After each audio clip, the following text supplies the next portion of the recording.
इगारस माता की जय हो, इगारस माता की जय हो, विष्णु भगवान की जय हो, विष्णु भगवान की जय हो। तो भक्तों जनों, आज आप सुने इगारस माता का नई कहानी। एक राज्य में एक राजा राज करता था। उस राजा का दो रानी थी। बड़ी रानी का एक राजकुमारी थी, छोटी रानी का कोई संतान नहीं था। राजकुमारी इगारस माता का बहुत बड़ा भक्त थी। उनकी पूजा पाठ देखकर राजा बहुत प्रसन्न हो जाते थे कि मेरे राजकुमारी कितना धार्मिक है, पूजा पाठ करती है, इगारस माता से कितना स्नेह लगा रखी है, उनकी कितने श्रद्धा भक्ति से पूजा करती है। जब राजकुमारी इगारस माता का पूजा कर लेती तब जाकर अपना पिताजी को पैर छूकर प्रणाम करती, अपना माँ को प्रणाम करती और छोटी माँ को भी पैर छूकर प्रणाम करती। ये सब श्रद्धा भक्ति देखकर राजा उन पर बहुत प्रसन्न थे, इसलिए राजकुमारी से बहुत प्यार करते थे। राजा बड़ी रानी से कहा करते थे कि मेरी राजकुमारी लक्ष्मीनिया है, ये घर का दुर्गा है, घर में कितना शोभा बढ़ गया है। राजकुमारी को आने से, इस पूजा पाठ से घर में लगता है कि भगवान खुद ही आकर मेरे राजमहल में बैठे हुए हैं। ये सब सुन सुनकर छोटी रानी का हिर्सा होने लगी, कहने लगी कि ये राजकुमारी से इतना प्यार करते हैं, बड़ी रानी से प्यार करते हैं, लेकिन मुझसे तो राजा प्यार नहीं करते हैं। अगर ऐसा ही करते रहे तो एक दिन राजा मुझे छोड़ देगा। छोटी रानी का इसी बात का उनकी मन में डर बन गया था कि कहीं राजा मुझे ना छोड़ दे। एक दिन छोटी रानी का दिमाग में शैतानी बुद्धि आया कि क्यों ना इस राजकुमारी का भगवान के पास बैठा दिया जाए, नहीं रहेगा बांस, नहीं बजेगा बांसुरी। जब राजकुमारी ही नहीं रहेगी तो राजा किससे प्यार करेंगे, वो मेरा ही पास आएंगे, मुझसे बहुत ज्यादा प्यार करेंगे। बड़ी रानी बहुत सीधा सादा थी, उनकी मन में कोई हिर्सा नहीं था। छोटी रानी एक दिन बड़े प्यार से खीर बनाती है, उस खीर में जहर डाल देती है और ले जाकर राजकुमारी को कहती है कि राजकुमारी, तुम्हारे लिए बड़े प्रेम से खीर बनाई हूँ, इस खीर को तुम खा लो। राजकुमारी कहने लगी कि छोटी माँ, आप तो मेरे लिए इतना प्यार से खीर बनाई है, तो आप अपने ही हाथ से मुझे खीर खिला दीजिए। तब छोटी माँ कहने लगी कि राजकुमारी, मुझे तो बहुत काम है, जाती हूँ मैं काम करने, काल फिर से तुम्हारे लिए खीर बना दूंगी और मैं अपना हाथ से तुम्हें खीर खिलाऊंगी। जो इगारस माता का भक्त है उसे भाला कौन मार सकता है। वो खीर ले जाकर टेबल पर रखती है। वैसे ही इगारस माता एक पगली का रूप धारण करती है और जाकर उस खीर को लेकर बाहर चली जाती है। राजकुमारी कहने लगी कि छोटी माँ इतने प्यार से मेरे लिए खीर बनाई, इस पगली ना जाने कहाँ से आई और मेरा खीर लेकर चली गई। राजकुमारी जाकर छोटी माँ से कहती है कि छोटी माँ, आपको दिए हुए खीर तो एक पागल ना जाने कहाँ से घर में आकर ढुक गया और खीर लेकर वो चली गई। छोटी रानी राजा का पास जाती है और कहती है कि राजा साहेब, दरवाजे पर पहरा क्या कर रहे थे कि एक पागल आकर राजकुमारी को खीर लेकर भाग गई। छोटी रानी का तो पहला प्लान तो खत्म हो गया। वो राजकुमारी नहीं खीर खाई और नहीं राजकुमारी को मृत्यु हुआ। छोटी रानी सोचने लगी कि इस बार तो राजकुमारी बच गई, लेकिन दूसरा बार वो नहीं बचेगी। छोटी रानी राजा से कहती है कि राजा साहेब, 2-4 और पहरा बैठा दीजिए, ना तो ऐसे ही पागल लोग आते रहेंगे और राजकुमारी का भोजन लेकर जाते रहेंगे और आप 2-4 पहरादार बैठा दीजिए। अब छोटी रानी का बात सुनकर राजा 2-4 पहरादार और बैठा दिया और कहा कि देखो तुम लोग ठीक से निगरानी करो कि घर का अंदर कोई ना आ सके। फिर दूसरा दिन छोटी रानी बहुत प्यार से खीर बनाती है, फिर से उस खीर में जहर डाल देती है। राजकुमारी से कहती है कि इस बार कोई आपको खीर आपसे दूर नहीं करेगा, आप खीर खा लो राजकुमारी। उसी समय 11 माता राजकुमारी को सहेली का रूप धारण कर लेती है और घर के अंदर आती है। कहती है कि राजकुमारी इस टेबल पर तो खीर का सुगंध बहुत अच्छी आ रही है, दो मुझे भी खीर। छोटी रानी कहती है कि तुम्हारे लिए एक खीर नहीं है, ये बस राजकुमारी के लिए मैं खीर बनाई हूँ, तुम्हारे लिए मैं दूसरी खीर बना दूंगी। लेकिन भेष रूपी 11 माता कहने लगी कि मुझे तो यही खीर चाहिए।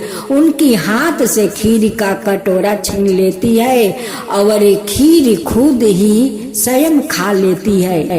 छोटी मूर्ख रानी को तो ये भी पता नहीं है कि साक्षात वो 11 माता थी, आकर अपना भक्त को बार बार वो बचा रही थी। छोटी रानी को तो बहुत गुस्सा आ रही थी और मन ही मन कह रही थी कि ये अभागिन का बार बार मैं जहर खिलाना चाहती हूँ और ये बार बार बाच जाती है। छोटी रानी तो कह कर राजा से पहरादार तो लगवा दिया कि बाहर का मनुष्य महल के अंदर ना आ सके, लेकिन भगवान के लिए, देवी देवता लोग के लिए वो कैसे पहरा लगवा सकती है, वो कैसे रोक सकती है। देवी देवता वो जहाँ चाहे वहाँ जा सकते हैं, उन्हें तो कोई नहीं रोक सकता है। छोटी रानी सोचने लगी कि वो बार बार बाच जाती है, इस बार ऐसा काम करूंगी कि भगवान को भी पता नहीं चलेगा। छोटी रानी का तो मन में डर बैठ गया था कि कहीं राजा राजकुमारी को ये राजबारी ना सौंप दे, अगर सौंप देगा तो मेरा क्या होगा। यही सब सोच कर राजकुमारी को वो बार बार मारने की कोशिश कर रही थी। इस बार तो छोटी रानी बहुत खतरनाक चाल चली। एक सपहेरा जा रहा था, वो देखती है कि एक सपहेरा जा रहा है, सपहेरा को चुप करके बुलाती है और उनसे कहती है कि ये सपहरिया, मुझे एक गम्मा सांप चाहिए, तू सांप आन दे, सांप के बदले तुझे बहुत सारा धन दूंगा। उसे कहती है कि देखो सपहरिया, एक पेटी में अच्छा से उसे पैक कर देना और उस पर लाल कागज चमकीले लगा देना कि किसी को पता नहीं चले कि उसका अंदर काल है। उस सपहरिया ने छोटी रानी का कहे मुताबिक काम किया, उस पेटी में भर कर लाल कागज लगा दिया और रानी को लिया कर आस्ते देकर दे दिया कि रानी साहिबा लीजिए, आपका काम हो गया। राजकुमारी को तो भी पता नहीं था कि मेरी छोटी माँ मुझे मारने का बार बार कोशिश कर रही है। जिस देवी का राजकुमारी श्रद्धा भक्ति से पूजा करती है, भला उस देवी राजकुमारी को मृत्यु के मुख में कैसे जाने देती। शाम को पहर छोटी रानी उस पेटी को लेकर राजकुमारी का कमरे में जाती है। राजकुमारी से कहती है कि राजकुमारी, तुम्हारे लिए एक मैं उपहार लाई हूँ, बहुत दिन से सोच रही हूँ कि तुम्हें एक तोहफा दूंगी, सो तोहफा आज मैं तुम्हें देती हूँ। ये तोहफा को तुम पहले देखना, जब सुबह होगा तब अपना पिता और माँ को एक तोहफे के बारे में बताना। इस तोहफे के बारे में आज राजकुमारी किसी को मत बताना, नहीं अपना पिताजी को और नहीं अपनी माँ को, नहीं तो आज बता दोगी तो इसका मजा नहीं आएगा। मेरी तोहफा तो खराब हो जाएगा तो माजा कहाँ से आएगा। काल उठ कर पिताजी को माँ को बताओगी तो कितना वो लोग खुश हो जाएगा। रानी तो यही सोच रही थी कि वो तो आज मर जाएगी तो काल किसे वो बताएगी। राजकुमारी का तो मन में कोई छल कपट नहीं था, अपनी छोटी माँ को बात मान लेती है और रात को वो पेटी खोलती है। उस पेटी में देखती है तो 9 लाखा हार है। राजकुमारी बहुत खुश हो गई कि मेरी छोटी माँ कितनी अच्छी है, मेरे लिए 9 लाखा हार लाई है। वो तो सब 11 माता का कृपा था, उनकी चमत्कार था कि वो जहरीला सांप को 9 लाखा हार बना दिया। अब तो इधर छोटी रानी बहुत खुश है, राजा से हंस हंस कर बात करती है, बड़ी रानी से हंस हंस कर बात करती है। इतना खुश है, इतना खुश, वो मन ही मन कहने लगी। छोटी रानी बहुत खुश है, मन ही मन कहती है कि काल तो राजकुमारी का मृत्यु पर मैं थोड़ा शोक मना लूंगी। काल तो महल में मातम छा जाएगा, रोना धोना पड़ जाएगा। राजा साहब तो अपने ही हाथ से राजकुमारी को ले जाकर दफनाएंगे, तब मेरे मन को शांति मिल जाएगा।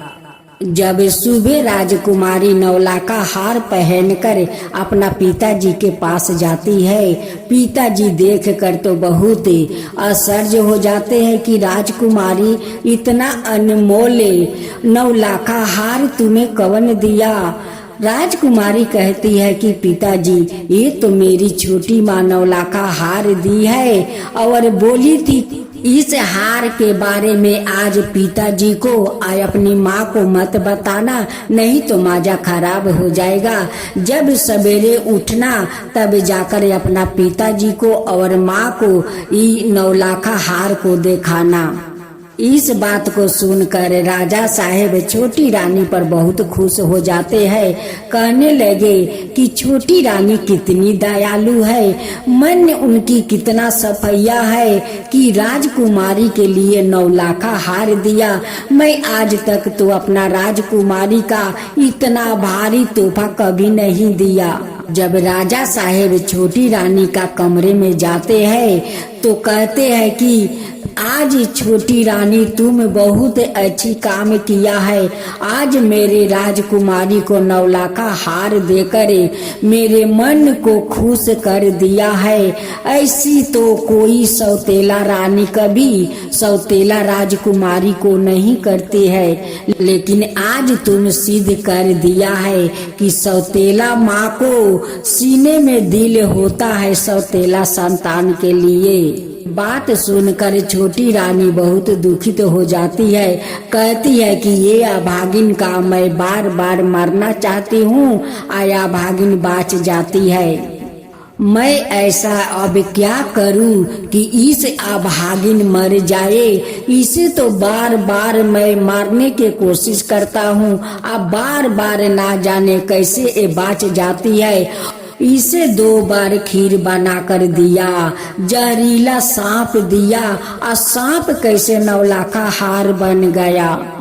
ये अभागिन कहीं राक्षसी तो नहीं है कि बार बार मैं मारने को कोशिश करती हूँ और ये बार बार बाच जाती है, कहीं जादू टोना तो नहीं जानती है। लेकिन मूर्ख रानी ये भी नहीं जानती है कि जिस देवी को वो श्रद्धा भक्ति से पूजा करती है वही देवी तो उन्हें बार बार बचाती है। राजकुमारी अपना पिता और अपनी माँ और छोटी माँ से कहती है, राजकुमारी कहती है कि माँ काल तो बरथुनी एकादशी व्रत है, हम सब पूजा में बैठेंगे, 11 माता का कथा सुनेंगे। छोटी रानी जानती थी कि राजकुमारी जो 11 माता को भोग लगाती है, पूजा समाप्त होने के बाद उनकी भोग से वो अपना उपवास तोड़ती है। उस दिन फिर भी छोटी रानी अपना कोशिश नहीं छोड़ी। उस प्रसाद में आस्ते देकर जाकर विष डालती है। वैसे ही 11 माता तो बहुत गुस्से में आ जाती है। कहती है कि ये मूर्ख रानी तो पास नहीं आएगी, इन्हें तो सिखा देना ही होगा। 11 माता छोटी रानी का पेट में इतना जोर दर्द दिया, इतना जोर कि वो ही पर छटपटाने लगी। अब तो राजा कहने लगे कि अचानक छोटी रानी को क्या हो गया कि वो छटपटाने लगी। वो 11 माता का कथा सुनते सुनते अचानक क्या हो गया। राजकुमारी को तो अपनी छोटी माँ के बारे में कुछ पता नहीं था। राजकुमारी 11 माता से हाथ जोड़कर अपना छोटी माँ के लिए प्रार्थना करने लगी कि हे 11 माता, मेरे पूजा में क्या भूल हो गया है कि आप मेरे छोटी माँ को इतना दुख दिया है। माँ, क्या भूल हो गया है? अगर भूल हो गया है तो मैं आपसे क्षमा चाहती हूँ, मुझे क्षमा कर दीजिए और मेरे छोटी माँ को ठीक कर दीजिए। राजकुमारी का प्रार्थना सुनकर 11 माता स्वयं प्रकट हो जाती है और छोटी रानी का हरकत के बारे में सब बात बताती है। 11 माता राजा से कहती है कि राजन, आप जानते हैं अपना छोटी रानी के बारे में आप कुछ नहीं जानते हैं। 2 बार खीर में जहर मिलाकर दी थी, मैं दोनों बार आकर राजकुमारी को बचाई थी। तीसरा बार वो पेटी में कोई नवलाखा हार नहीं दी थी, उसमें तो जहरीले सांप दी थी कि वो पेटी खोलेगी और उस सांप राजकुमारी को काट लेगा और राजकुमारी मर जाएगी। उस लिए ये बहुत दिन से वो गलत काम कर रही है और मैं बार बार राजकुमारी को बचा रही हूँ। आज देखिए उस प्रसाद में वो जहर डाली है। जब राजकुमारी 11 माता का कथा सुना रही थी, उसी समय चुपके से उस प्रसाद में जहर डाल दी। वो जानती है कि राजकुमारी का जब पूजा समाप्त हो जाएगा तो वो मेरे ही भोग से उपास अपना तुरेगी, उसलिए उसी भोग में वो जहर मिला दी है। राजा कहने लगे कि माता, आप मेरे पुत्री को बार बार आकर बचाती है और मेरे पत्नी मेरे पुत्री को मारना चाहती है।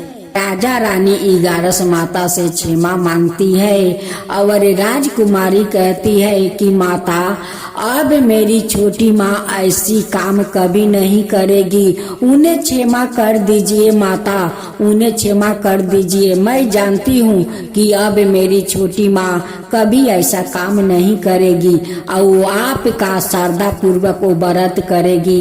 हे माता, उन्हें माफ कर दीजिए। छोटी रानी कहती है कि माता, मैं तो पापिन हूँ, मैं अधर्मी हूँ कि आपका भक्त के बार बार मैं मारना चाहती थी और आप बार बार अपना भक्त को बचा लेती थी, मुझे माफ कर दीजिए। मैं आपका श्रद्धा भक्ति से व्रत करूंगी। अब एकादशी व्रत आने लगे। छोटी रानी श्रद्धा भक्ति से एकादशी माता को व्रत करने लगी। एकादशी माता उन पर प्रसन्न हो गई, उन्हें भी गर्भवती बना दी। कुछ दिन का बाद छोटी रानी खूब सुंदर एक पुत्रा को जन्म देती है। अब तो राजमहल में और ज्यादा खुशियां बढ़ गया।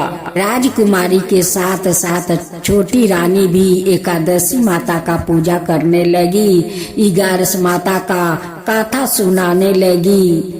11 माता, जैसे आप उस राजकुमारी को रक्षा किया वैसे ही सब भक्त को रक्षा कीजिए, सब को ऊपर कृपा कीजिए। 11 माता की जय हो, 11 माता की जय हो।